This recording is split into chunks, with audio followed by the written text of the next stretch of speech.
오늘의 말씀은 예레미야 2장 1절부터 19절까지 말씀입니다. 여호와의 말씀이 내게 임하니라. 이르시되 가서 예루살렘의 귀에 외칠지니라. 여호와께서 이와 같이 말씀하시기를 내가 너를 위하여 내 청년 때의 인애와 내 신혼 때의 사랑을 기억하노니 곧 씨 뿌리지 못하는 땅 그 광야에서 나를 따랐음이니라.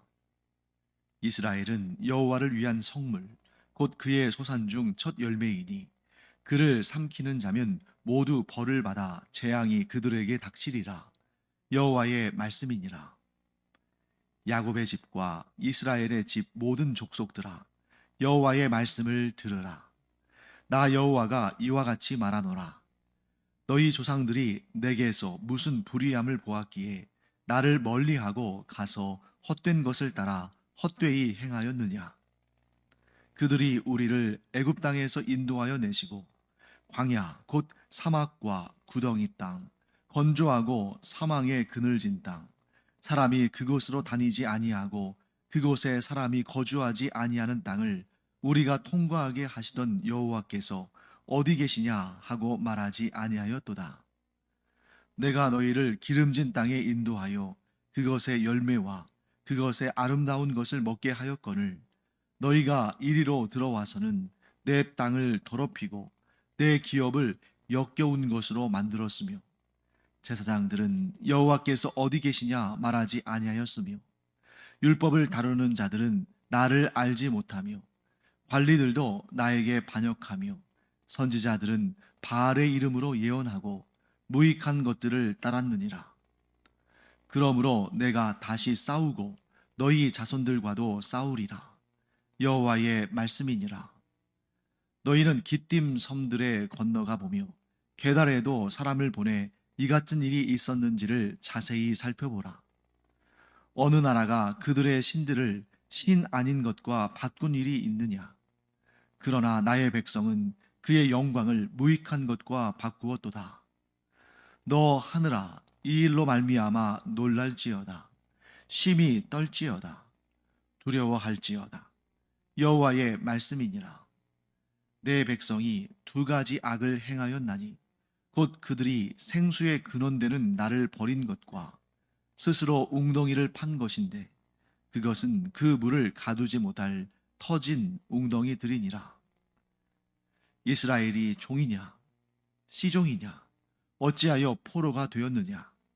어린 사자들이 그를 향하여 부르짖으며 소리를 질러 그의 땅을 황폐하게 하였으며 그의 성읍들은 불타서 주민이 없게 되었으며 놉과 다바네스의 자손도 내 정수리를 상하였으니 내 하나님 여호와가 너를 길로 인도할 때에 내가 그를 떠남으로 이를 자취함이 아니냐.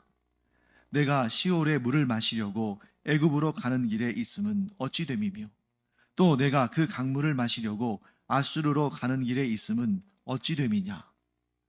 내 악이 너를 징계하겠고 내 반역이 너를 책망할 것이라. 그런즉 내 하나님 여호와를 버림과 내 속에 나를 경외함이 없는 것이 악이요 고통인 줄 알라. 주 만군의 여호와의 말씀이니라. 오늘 본문에서 하나님께서는 이스라엘과의 그 행복한 시절에 대해서 회상을 하십니다. 1절부터 3절까지 나오는 말씀이죠. 이 시기를 하나님은 뭐라고 표현하시냐면 내 청년의 때와 즉 내 청년의 때의 인애와 내 신혼 때의 사랑, 즉 청년의 때와 신혼 때에 하나님과 이스라엘 백성들 사이에 있었던 그 인애와 사랑에 대해서 말씀하십니다. 자, 하나님께서 이스라엘과 참 좋은 시절이 있었다 하고 말씀하시는 거죠. 그러면 그때가 언제냐? 2절 말씀 후반부를 보시면 이렇게 나와 있죠. 곧 씨 뿌리지 못하는 땅, 그 광야에서 나를 따랐음이니라. 우리가 출애굽기 그리고 또 민수기 또 이러한 모세오경에 있는 책들을 보면 이스라엘 백성들이 출애굽한 다음에 광야를 행진합니다. 그러면서 어디에서 멈춰 섭니까? 시내 광야, 시내산 있는 곳에서 멈춰 섭니다. 그리고 하나님께서는 모세를 부르셔서 계명을 주시고 또 그 시내산 언약을 통해서 이스라엘 백성들과 언약을 맺으십니다. 하나님께서 뭐라고 하십니까? 나는 너희의 하나님이 되고 너희는 나의 백성이 되리라. 이렇게 해서 언약 관계를 맺고 비록 그들이 40년 동안 광야의 그 거칠고 메마르고 힘든 곳을 다녔지만 그런데 그때가 참 좋았던 청년의 때 또 신혼의 때 인애와 사랑이 넘치는 때였다라고 말씀합니다. 자, 그런데 그런 관점에서 우리가 다시 출애굽기와 민수기를 읽어보면 이스라엘 백성들이 하나님께 불평하고 원망한 일들이 얼마나 많이 나왔습니까? 그래서 뭐 조금만 가다가 또 물이 없다. 또 조금 더 가다가 또 먹을 고기가 없다. 우리가 애굽에서는 신선한 과일과 채소들을 마음껏 먹었는데 이곳에서는 이 정말 너무나 초라한 것, 이 만나밖에는 먹을 것이 없구나. 얼마나 많은 불만과 불평과 원망으로 하나님을 대적하고 하나님의 징계도 많이 받고 그러지 않았습니까? 그런데 하나님께서는 뭐라고 하십니까? 지금 이때는 이 예레미야의 시대에 곧 이스라엘이, 즉 이스라엘 민족이 나라로 따진다면 유다 왕국이 멸망하기 뭐 불과 30년, 40년 전 아닙니까? 그런데 지금 하나님께서 돌이켜보니 비록 원망하고 불평하고 하나님께 징계도 많이 받았던 그 광야 시대지만 그때가 참 좋았다. 그때가 신혼의 때와 같은 그러한 사랑과 인애가 풍성한 때였다라고 말씀하신다는 거예요. 왜 그런가? 보통 우리도 정말 그 현실 속에서 살아갈 때는 너무 힘들고 고통스럽지만 시간이 지나서 과거를 돌아보면 그때가 참 좋았지 하는 그런 어, 추억에 잠기는 그런 경우가 있는 것처럼 하나님께서도 과거에 연연하시고 그 과거에 이스라엘 백성들의 그 불평과 원망과 죄악들은 기억하지 않으시고 좋은 것만 기억하시고 그래서일까요? 아닙니다. 사람은 과거의 고통을 잊어버리고 과거의 좋은 것만 생각하면서 지금보다 그때가 더 좋았다 이렇게 생각할지 모르지만 하나님께는 분명한 이유가 있습니다. 그것이 뭐냐면 모든 것을 아시고 모든 것을 기억하시고 모든 것을 판단하시는 하나님께서 말씀하시는 것은 뭐냐면 왜 그 광야에서 유랑 생활을 하던 그때가 좋았다. 그때가 신혼의 때와 같았다라고 말씀하시냐면 최소한 그때는 우상을 섬기지는 않았거든요. 자, 물론 이 이스라엘 민족 중에 일부는 여전히 애굽에서 우상을 섬길 때에 그 습관이 남아서 혹은 광야에서도 가끔씩 다른 민족들과의 접촉들이 있었으니까 그들이 따르던 우상을 섬기기도 했습니다만 그것은 일부의 일탈이지 이 이스라엘의 대부분은 그래도 이 광야를 지나는 동안에는 하나님을 온전히 섬겼다는 것입니다. 그래서 우리가 이 이스라엘의 여정들을 보게 되면 오히려 그 광야, 일반적인 삶의 상황을 돌아보면 가장 고통스러운 상황이죠. 물을 얻지 못하면 메말라 죽고 또 만나가 매일같이 안식일을 제외하고 매일같이 내리기는 하지만 또 어느 순간에 만나가 내리지 않을지 알 수 없고 번듯한 집 지을 수 없고 텐트를 말고 다니면서 구름 기둥이 멈추면 그곳에 텐트를 치고 머물다가 기약 없이 머물다가 또 구름 기둥이 움직이면 또 텐트를 접고 말아서 또 이동해야 되고 얼마나 힘든 상황이에요. 그런데 하나님께서는 그때가 좋았다고 말씀하신다는 거죠. 왜 그렇습니까? 그때는 그래도 이스라엘의 대대적인 지금의 이 현실과 같은 우상 숭배가 없는 그래서 하나님께서 주신 계명을 지키며 하나님과의 언약 관계 안에 신실했던 시대였기 때문이다 하고 하나님께서 말씀하십니다. 자, 우리의 삶 가운데도 그와 비슷한 상황들이 존재할 수 있습니다. 그래서 우리가 우리의 삶의 어려운 시절, 어려운 시기를 보통 광야의 시절, 광야의 때 이렇게 표현하잖아요. 그래서 정말 이 넓은 광야에 홀로 남아 있는 것 같은 그러한 때. 다 그런 건 아닙니다만 대부분의 신앙인들은 그때에 더욱 하나님을 간절히 부르짖고 하나님을 더욱 의지하고 하나님과 동행하기 위해서 하나님의 손을 꼭 붙들고 간절히 기도하고 하나님의 은혜를 구하는 그런 시기를 경험합니다. 자, 그런데 그때 이제 하나님께서 우리를 불쌍히 여기시고 우리의 기도에 응답하시고 은혜를 베푸셔서 우리의 문제들이 해결되고 우리가 평안하게 되고 우리가 풍족하게 되고 그랬을 때 우리가 그 광야의 때처럼 그때의 그 간절함처럼 과연 하나님을 섬기는가? 하나님을 의지하는가? 하나님께 기도하는가? 하나님의 손을 꼭 붙들고 하나님을 떠나지 않으려고 그렇게 애쓰는가? 그렇지 못하다는 사실을 누구보다 우리 자신이 증언을 하죠. 우리의 삶이 증거가 됩니다. 지금 이 하나님께서 이스라엘을 향해서 한탄하시는 이 말씀들이 혹 우리에게도 그대로 주어지는 것은 아닌지 우리가 스스로를 점검해 봐야 됩니다. 물론 지금 이 매일 예배를 드리시는 분들은 이렇게 매일매일 꼬박꼬박 하나님께 예배를 드리시고 하나님을 찾고 하나님의 말씀을 듣는 그런 상황이기 때문에 뭐 우상을 섬기거나 하나님보다 세상을 더 사랑하거나 그러지는 않을 거라고 저는 생각합니다.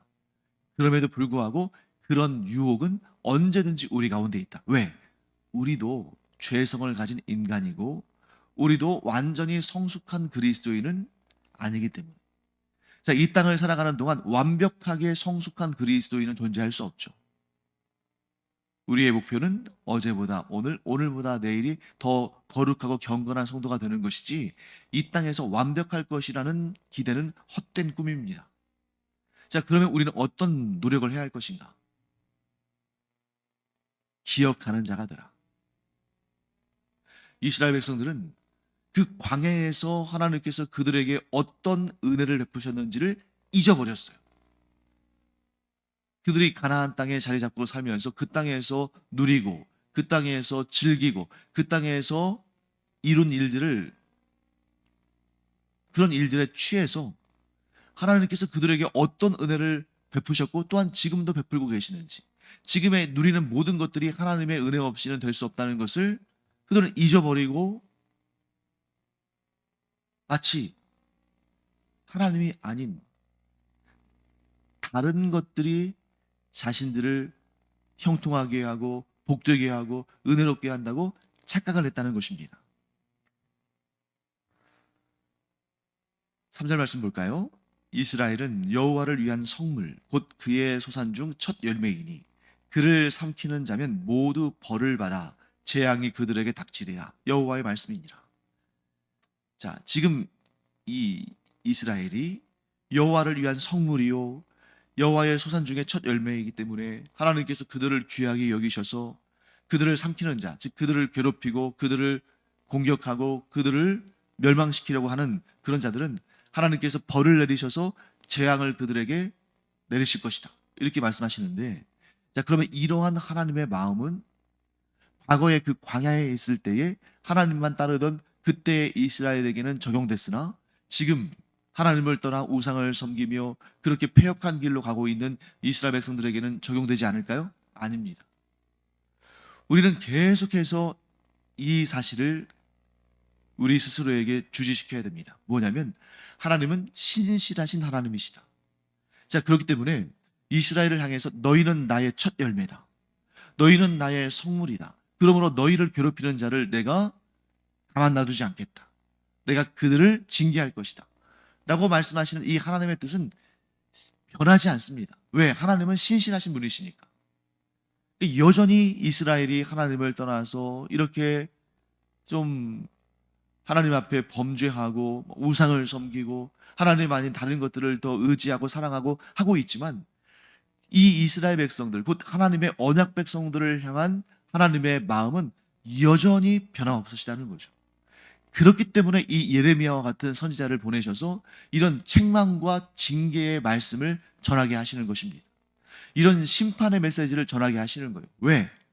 여전히 하나님은 신실하시기 때문에 그 언약을 깨뜨리고 떠난 이스라엘이 하나님께로 다시 돌아와서 회개하고 이 언약을 회복하기를 원하시기 때문입니다.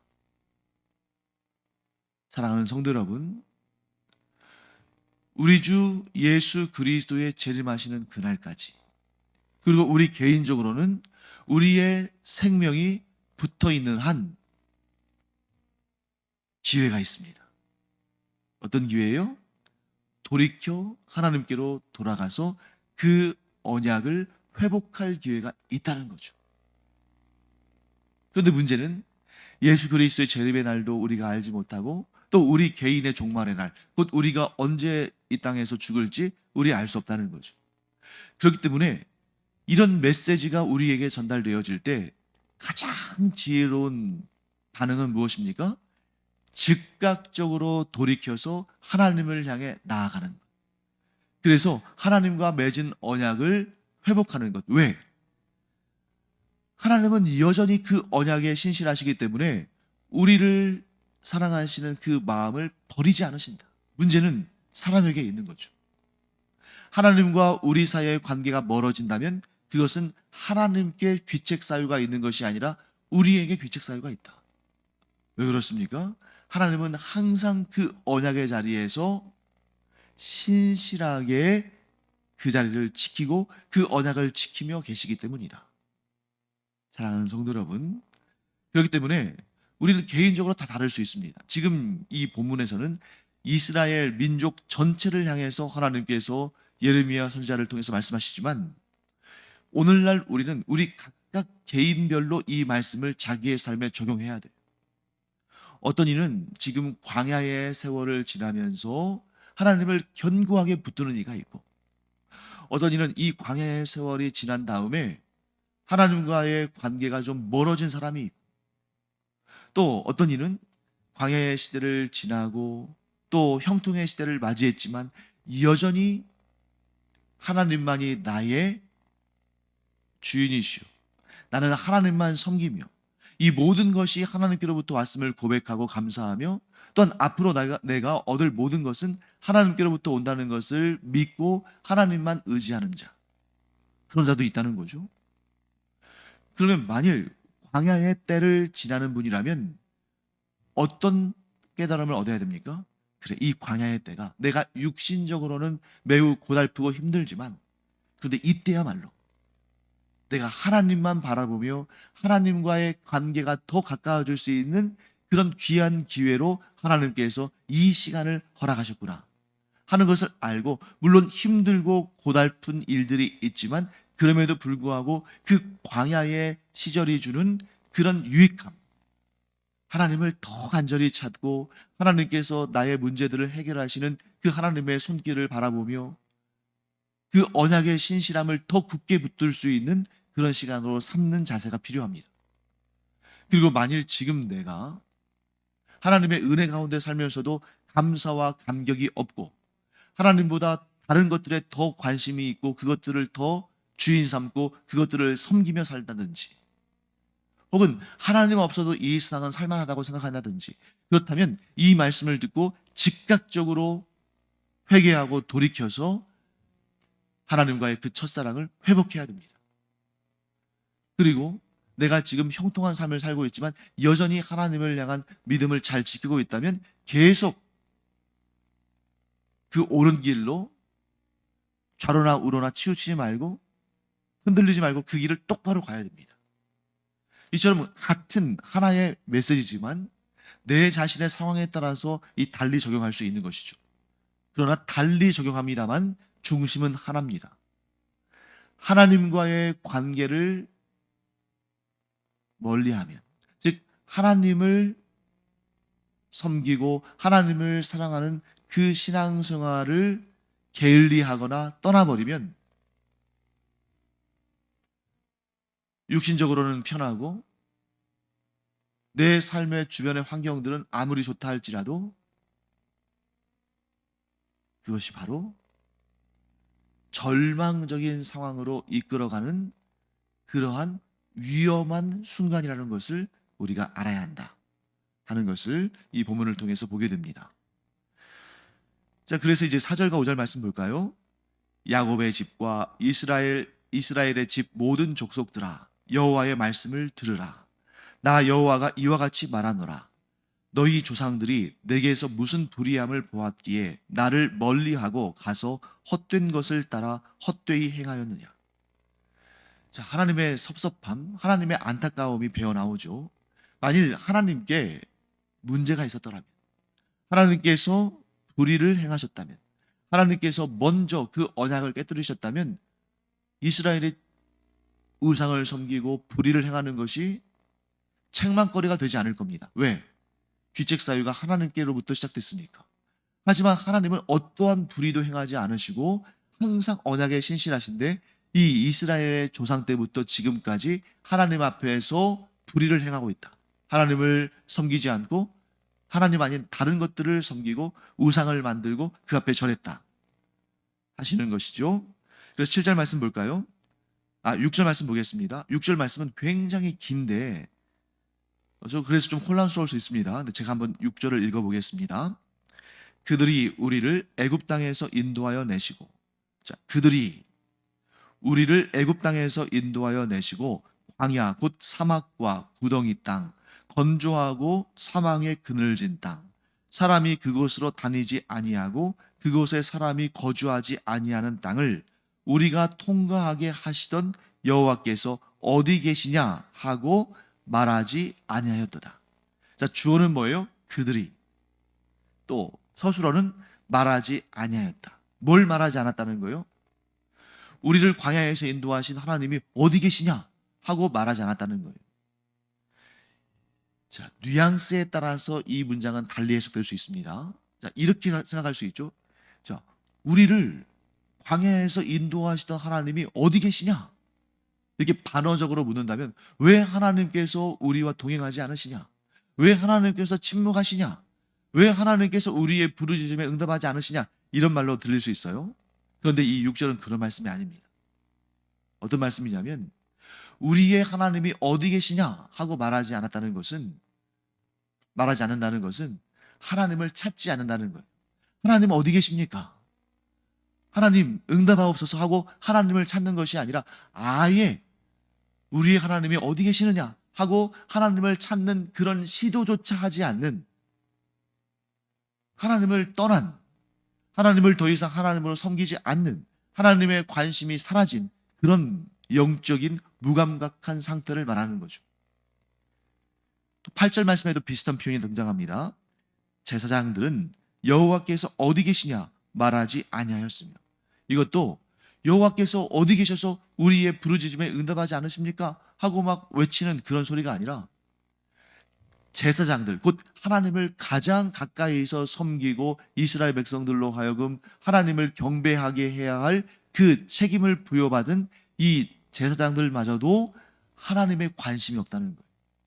하나님을 찾지도 않고 하나님을 잘 섬기지도 않고 하나님 외에 다른 것들에 관심이 가 있어서 하나님에 대해서 무감각하고 무관심한 그런 상태를 설명하는 겁니다. 자, 그러니까 지금 하나님께서 예레미야 선지자를 통해서 이스라엘 백성들을 책망하시는 그 가장 큰 이유가 뭡니까? 그들이 하나님 아닌 다른 것들에게는 관심이 많으면서 하나님에게는 무관심하다, 무감각하다, 하나님을 찾지 않는다. 하나님보다 다른 것들, 예를 들면 우상이나 물질이나 쾌락이나 육신의 적용이나 이런 것들을 더 즐거워하고 더 사랑하고 하나님에 대해서는 무감각하고 무관심하다 하고 말씀하시는 것이죠. 그래서 하나님께서는 이런 상황에 대해서 뭐라고 말씀하시냐면 9절에서 이렇게 말씀하십니다. 그러므로 내가 다시 싸우고 너희 자손들과도 싸우리라. 여호와의 말씀이니라. 자, 하나님께서 왜 이스라엘 백성들과 싸우시고 이스라엘 백성들의 자손들과 싸우신다고 말씀하실까요? 아직 사랑이 남아있기 때문이에요. 만일 하나님께서 이스라엘 백성들을 사랑하지 않으신다면 그들이 하나님을 향해서 그렇게 한 것처럼 하나님도 똑같이 그들에 대해서 무관심하고 무감각하시면 됩니다. 그러면 이스라엘에게는 전혀 어떤 소망도 없겠죠. 그런데 하나님께서는 뭐라고 하십니까? 내가 싸워서라도 너희와의 이 아름답고 복되고 행복했던 관계를 회복할 것이다 하고 말씀하시는 거죠. 그래서 선지자들을 보내셔서 심판의 메시지를 전하게 하시는 것입니다. 왜요? 선택하도록 하는 거죠. 너희가 나에게로 돌아오면 그 과거의 영광스러운 그 언약 관계를 회복할 것이다. 그러나 너희가 돌아오지 않는다면 너희는 이런 영원한 심판에 던져질 것이다. 하나님께서 여전히 아직도 이스라엘 백성들을 놓지 않으신 거예요. 그 언약을 신실하게 붙들고 계신 것입니다. 이럴 때 어떻게 해야 됩니까? 재빨리 하나님께로 돌아와야죠. 신속하게 회개하고 하나님과의 관계를 다시 정상화해야 되는 것입니다. 그것이 가장 지혜로운 일이죠. 오늘 본문에 이제 좀 몇 가지 여러분들이 아셔야 될 내용들을 좀 점검해 보겠습니다. 14절 말씀 보시면 이런 내용 나오죠. 이스라엘이 종이냐 씨종이냐 어찌하여 포로가 되었느냐. 자, 하나님께서는 이스라엘 백성들과 언약을 맺으시면서 이스라엘 백성들이 이 세상에서 자유를 누리는, 즉 이 세상에 종속되지 않고 하나님이 주시는 이 자유자의 권리와 행복을 누리는 자로 세우셨는데 이스라엘이 스스로 무엇이 된 것입니까? 세상의 종이 되고 씨종이 된 것입니다. 자, 종이면 종이고 그냥 거기서 끝나면 되는데 씨종은 또 뭐냐? 여러분, 종은 뭐냐면 뭐 이런저런 이유로 뭐 가난하거나 또 뭐 어떤 그뭐 전쟁에서 포로가 됐거나 이런 것으로 인해서 자유자였던 자가 종으로 팔려가는, 그래서 자유자의 신분에서 종이 되어버린 그런 사람이 종이고, 씨종은 종인 상태의 사람에게서 태어나서, 즉 부모가 종이어서 어쩔 수 없이 신분적으로 종으로 아예 처음부터 태어날부터 종이 된 사람입니다. 조금 약간 뉘앙스가 다르죠. 그러니까 하나님은 이스라엘을 자유자로 삼으셨는데 이스라엘은 도리어 세상이 좋다고 세상으로 나가서 세상의 종이 되었다는 겁니다. 왜 이런 일이 발생했는가? 그 원인에 대해서 하나님은 두 가지의 죄목을 명확하게 밝히십니다. 그 두 가지의 죄목이 어디에 나오냐면 오늘 본문의 말씀의 좀 핵심이죠. 18절과 19절 말씀 우리가 보겠습니다. 13절부터 볼까요? 13절. 내 백성이 두 가지 악을 행하였나니 곧 그들이 생수의 근원되는 나를 버린 것과 스스로 웅덩이를 판 것인데 그것은 그 물을 가두지 못할 터진 웅덩이들이니라. 두 가지 죄를 졌습니다. 이스라엘 백성이. 첫 번째 죄는 뭐예요? 생수의 근원이신 하나님을 버렸다. 생수는 오직 하나님께로부터 나오는데 생수의 근원 되신 하나님을 버리고, 그 다음에 두 번째는 뭐예요? 스스로 웅덩이를 팠다. 자기들의 갈증을 해결해 보겠다고 스스로 웅덩이를 팠습니다. 즉 구원은 오직 하나님께 있는데 스스로를 구원해 보겠다고 스스로 웅덩이를 팠는데 알고 보니 그 웅덩이는 물을 가두지 못할 터진 웅덩이, 곧 스스로를 구원하겠노라는, 스스로의 운명을 개척해 보겠노라는 이스라엘의 그 시도는 실패했을 뿐이다. 그리고 그 구체적인 내용들을 18절 말씀에서 설명하죠. 내가 시올의 물을 마시려고 애굽으로 가는 길에 있음은 어찌 됨이며 또 내가 그 강물을 마시려고 아수르로 가는 길에 있음은 어찌 됨이냐. 자, 이 말씀은 이 지리적인 배경을 알면 더 도움이 되겠죠. 시올의 물은 뭘 의미하면 이 시올이 나일강을 의미합니다. 나일강의 물을 마시겠노라고 애굽으로 내려가고, 그 다음에 뒷부분에 또 내가 그 강물을 마시려고, 여기서 그 강물은 나일강을 말하는 것이 아니라 유프라테스 강을 말하는 거예요. 왜? 그 유프라테스 강이 아수르에 있으니까.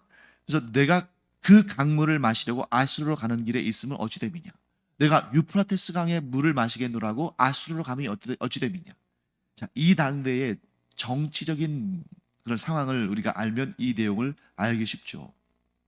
애굽을 의지하려고 애굽으로 가고 아수르를 의지하려고 아수르로 가고, 그렇게 너희들의 구원을, 너희들의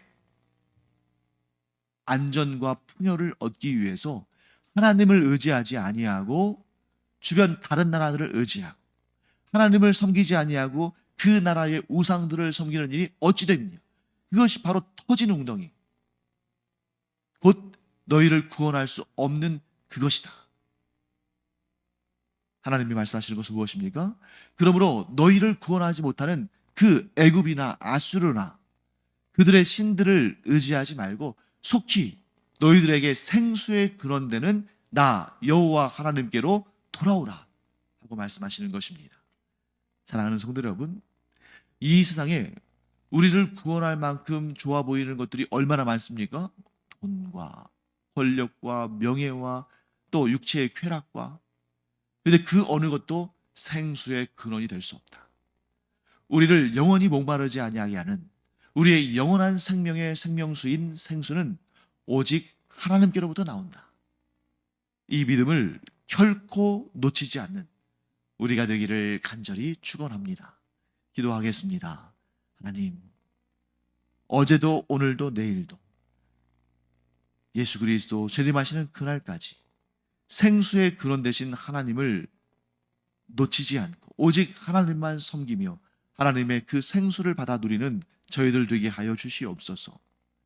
감사드리며 예수님의 이름으로 축복하며 기도합니다. 아멘. 기도하는 시간입니다. 우리가 살아서 숨쉬는 모든 순간마다 이 생수의 근원 되시는 하나님을 찾고 섬기고 의지하고 동행하는 그러한 우리가 되기를 바랍니다. 기도하겠습니다.